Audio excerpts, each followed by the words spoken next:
Hello everyone, Dr. Angshu here. In this video, I am going to discuss with you two main types of predictive analytics problems or models.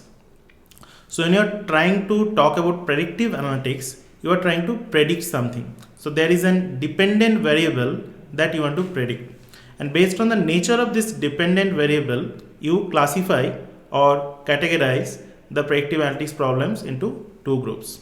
So when your dependent variable is continuous, like a number, it can be a price of the house. So in that case, the problem is called a regression problem. Whereas when your dependent variable is categorical, then you call it a classification problem.